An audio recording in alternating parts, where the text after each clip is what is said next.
This video may contain offensive language or be frightening to some viewers. Viewer discretion is recommended.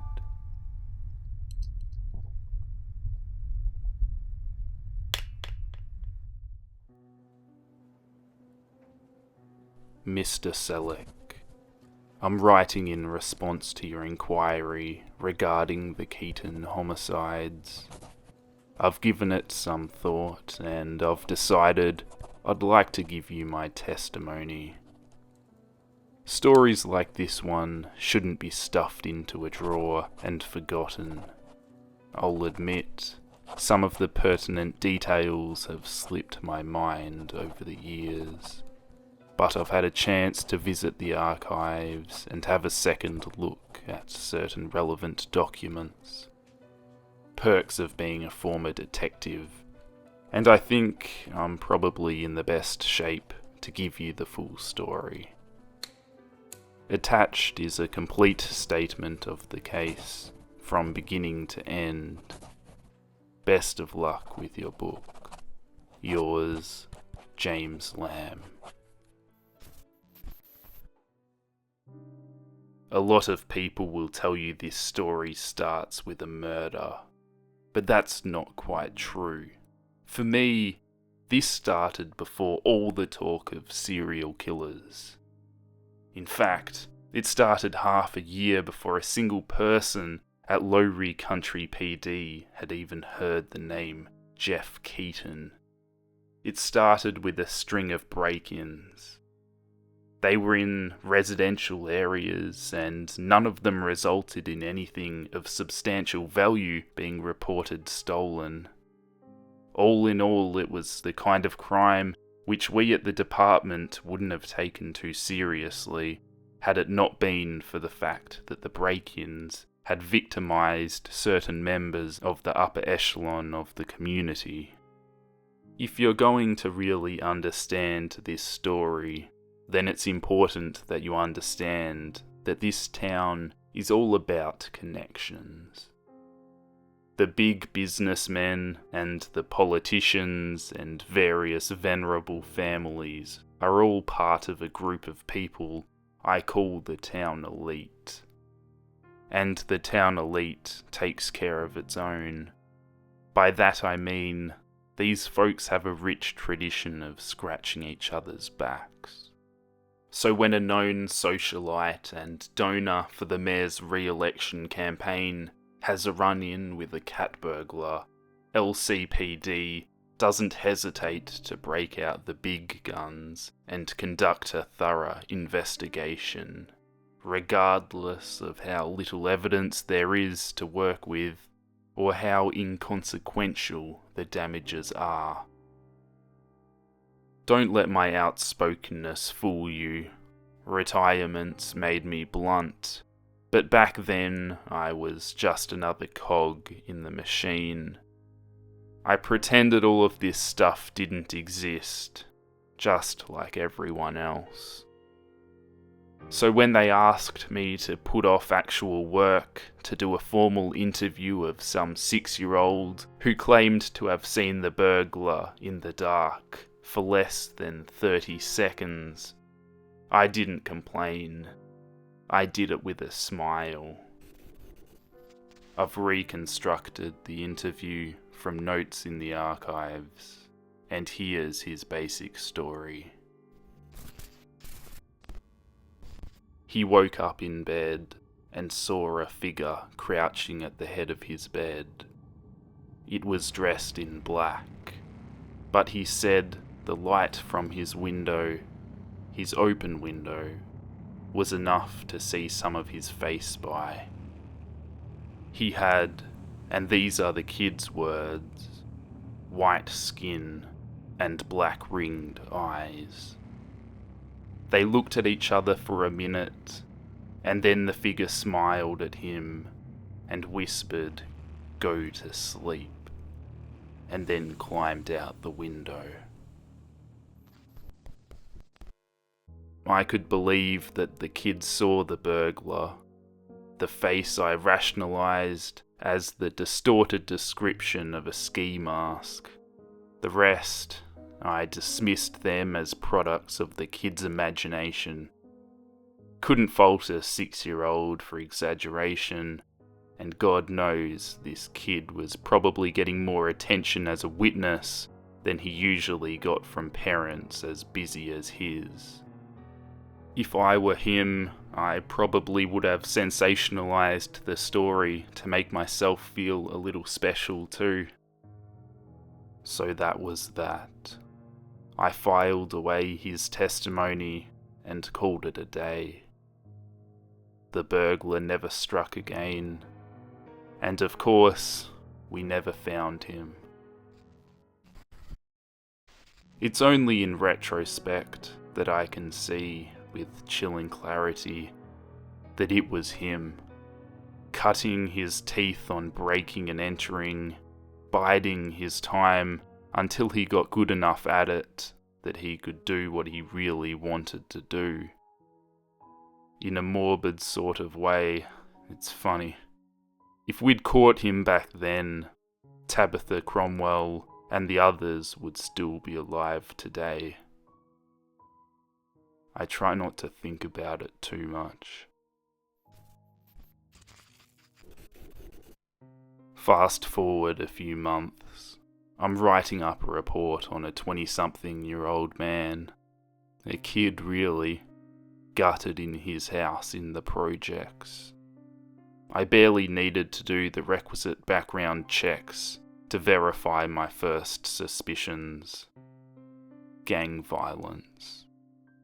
Strange how so many well-to-do folks and so many underprivileged ones can coexist in the same town like that. But that's how it was. Gangs had been a thorn in our sides for decades, and gang-related homicides were all the more tragic for their frequency. Fingerprints at the scene belonged to a guy already in the system. Jeffrey H. Keaton. I ran the name through the archives and got a profile on him. Interestingly, we, the system that is, were already acquainted with him. He had a brother, Lou Keaton, serving a term in the Stockholm Juvenile Detention Centre for assault with a deadly weapon, and he'd been reported missing at 14 after running away from home. The incident hadn't received much press, apparently because his parents didn't press LCPD to locate him. From all that, I was pretty sure at the time that I had him all figured out. Kid in a bad neighbourhood, indifferent parents, criminal brother. The ingredients for a gang kid were all there. I could only guess what happened to him after he ran away, but I assumed he became homeless, and from there I can tell you from personal experience that most folks will do anything they have to survive. As self-assured as I was about my theory about Keaton's life, however, there were a few things about the nature of the crime that suggested something more sinister than gang violence. For one, the state of the corpse. It had been mutilated, skinned in places and riddled with dozens of shallow cuts carved into the flesh. I saw it myself, and I'm not sure if I've ever seen a gang casualty brutalized like that. They could be vicious, but they weren't psychopaths. For another thing, they'd apparently broken into this guy's home deep in an area we knew was dominated by one gang to kill him. Gang wars took place out in the open, in the streets like the displays of strength they were, and when they entered private residences, they were rarely carried out in stealth. like this break-in had been, or done so close to territory that wasn't in dispute. It didn't all add up, so I had my suspicions, but personal curiosity doesn't often translate into professional action in my line of work. Kids in the projects didn't have wealthy benefactors to make sure their cases stayed open. I put in the minimum effort required, placed him on the right lists, put out a warrant for his arrest, and then moved on. No concerted effort was ever made to find Keaton. He just joined the masses of people suspected for gang affiliations, and that was the end of it. Or so we thought. Whoever said hindsight's a gift never made any mistakes. It all went to hell 2 months later. I can't speak for other departments, but LCPD has an unfortunate tendency to slip into complacence around the holidays, when the prospect of winter leave is on the horizon. Maybe they're all like that, or maybe this is just that kind of town. Either way, the events of mid-December could not have occurred at a less opportune time. It was a quiet Saturday afternoon when I got the call. I still haven't forgotten the little details. Picking up my phone, getting into my car, pulling out of the driveway trying to remember if the name Tabitha Cromwell meant anything to me. When I got to the station, everyone was already on their feet, pacing, talking with one another in low, anxious voices. After maybe 20 minutes, the chief came into the room, and this is more or less the rundown he gave us. 2 days before, a maid who did weekly housework for Tabitha Cromwell had let herself into her employer's house with a spare key to do Saturday cleaning. She found Cromwell's body mutilated on her living room floor and called 911 in a panic.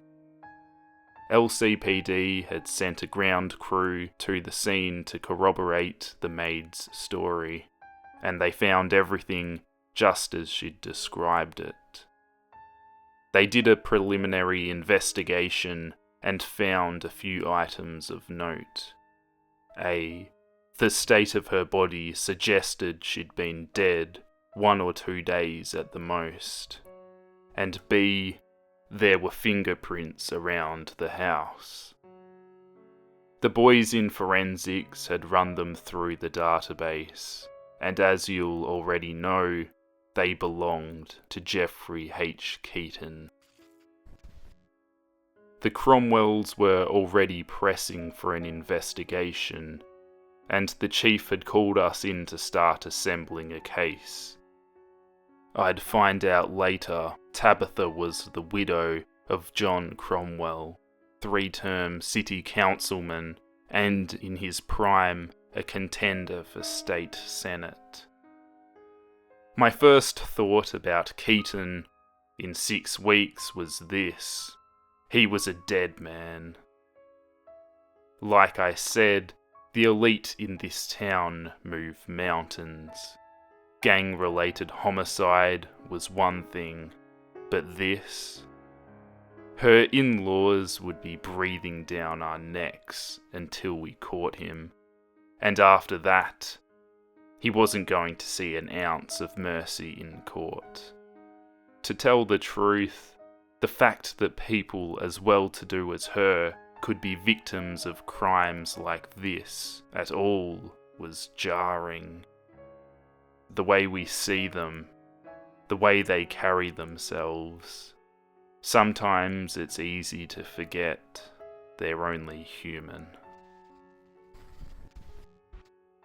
In a sick way, when the chief told me I was taking the lead on the case, I was excited. One has to understand, at this point, I looked at this case in a completely impersonal way, and I'll put it plainly. Handling high-profile cases isn't an uncommon way to rise in my line of work. I'd been tapped for the job for 2 reasons. For one, I was something of a rising star in the department, and besides that, some of the more obvious senior candidates had taken their leave already. For another, after looking at Keaton's file, the chief had noted I'd handled his other case and assumed I'd be more familiar with him. So that was that. This was a manhunt for a serial killer with 2 murders under his belt, and I, young and ambitious, wasn't going to squander the opportunity to prove myself. I planned to handle it by the book. We put out press releases and gave statements to the local news, giving descriptions of the suspect and urging people to report in with information.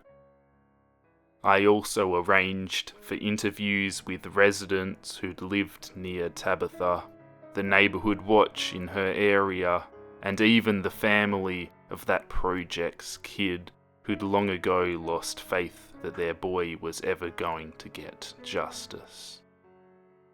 That last group was oddly lucky that their cause was being unknowingly championed by the Cromwells. A rising tide lifts all ships, I suppose, even if the tide is blood. It was Tabitha's father-in-law who initially suggested we try to compile a psych profile on Keaton. Early on, Maurice Cromwell started making regular visits to the station to follow up on the state of the case, and by the end of the investigation, I got to know him better than I cared to. He was slight and old, but there was authority in his voice and his mannerisms. He was, after all, the driving force behind the investigation. He was also, as he was polite enough to refrain from mentioning more than a couple of times, one of the many private sponsors of the LCPD. Go figure. In one of our meetings early on, he mentioned that he had a lot of faith in psychological profiling. I tried to explain that we generally didn't approach homicides that way. By way of reply, absurd as it sounds, he cited some crime show as evidence that this was the way to catch a serial killer. At first, I thought he was joking, but when I realised he was dead serious, I assured him we'd have a thorough psych profile assembled. I knew the man could have me removed from the investigation with one word to the chief, so I wasn't about to question him. Little did I know how radically this half-baked idea was going to change my perception of this case. I started gathering a list of potential witnesses to contribute to the profile. The pickings were slim. Keaton's parents, the obvious choice, made it clear they weren't going to provide a statement, and though I made many efforts to get them to reconsider, eventually I had to accept that they weren't going to come around. I asked around his former school and his neighbourhood too, and though there were shreds of information from various people, it seemed as though no one had known Keaton in any intimate way, or if they had, the prospect of confessing about a suspected serial killer was enough to frighten them into silence. I tried to impress upon them that their testimony would be anonymous, but as Keaton had been a kid when he ran away, most of them were also kids and prone to irrational fear. To be fair, we all are. It took me longer than it should have to finally consider speaking to the kid who would eventually become my best witness. Jeff's delinquent brother, Lou. When I first sat down to talk to him in Stockton JDC, I had a general idea of what he'd be like. I didn't know anything about him, save that he'd been convicted of assault with a deadly weapon, and I'd dealt with people with histories of violence. I pictured someone intimidating and uncooperative. From past experience, I had the corrections officer in duty stay on hand in case things went sour, even though he insisted Lou wasn't that kind of kid. I was taken aback when this lanky, pale boy with thick glasses and a book under his arm walked in and introduced himself as Lou.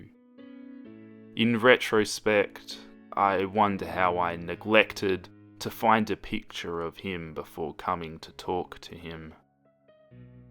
Trying to hide my surprise, I introduced myself as well and held out my hand.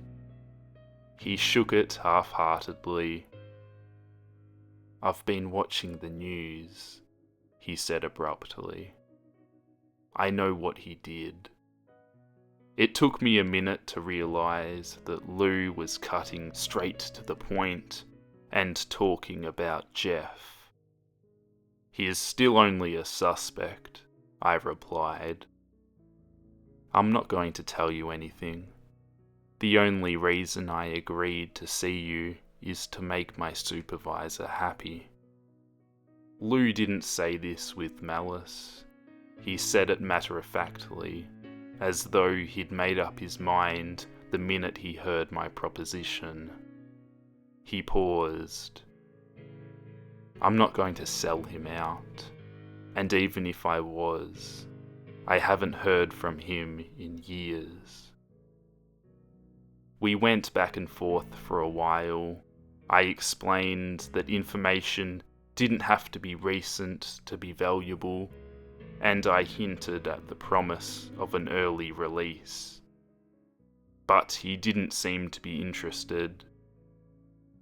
After a few failed starts, I threw out something that stuck.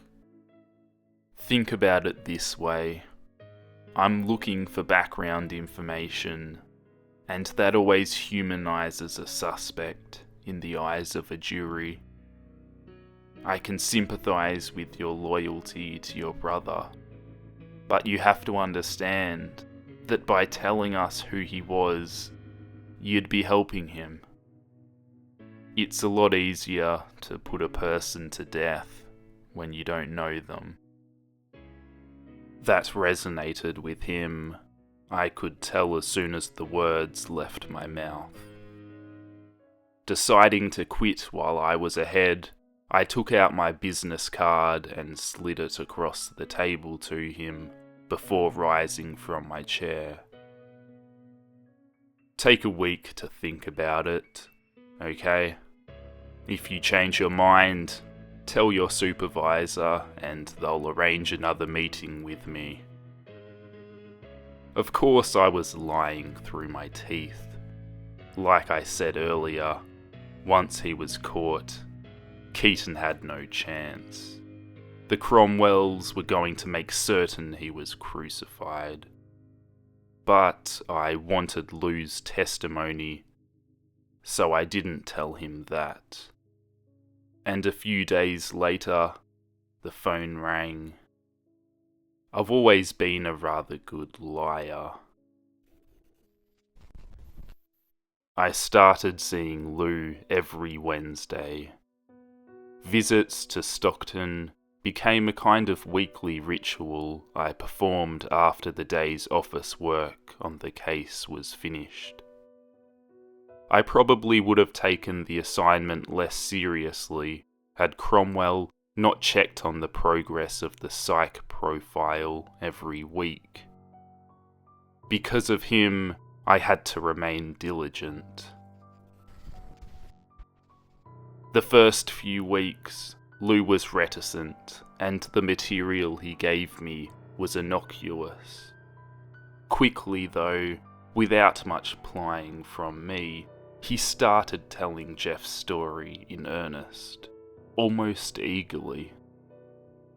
At first I had no idea what caused him to become abruptly cooperative, but gradually I realised that this was a story he desperately wanted to tell someone. Anyone. A dynamic emerged between us. He became my informant, and in return, I became his confessional priest. I can only guess as to whether our relationship benefited him as much as it did me.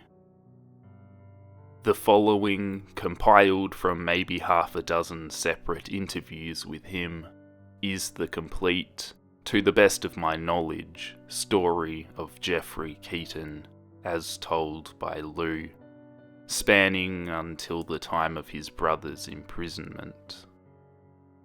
Much of it was verified after the fact, through interviews with other witnesses, who strangely enough became more willing to talk as the hunt for Geoffrey went on, and the rest of it was taken on faith. But it's my conclusion that the core of this story is true. I include it here because, though its relevance may be dubious now, in the end, this testimony was probably the defining factor in my handling of the case.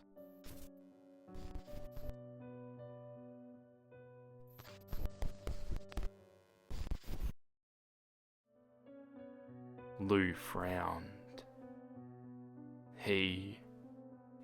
Oh, right. Jeff. His brother had said goodnight to him after finally coming home. And then... Wait, did she just call his brother a demon? His eyes snapped wide open. It was only now he noticed.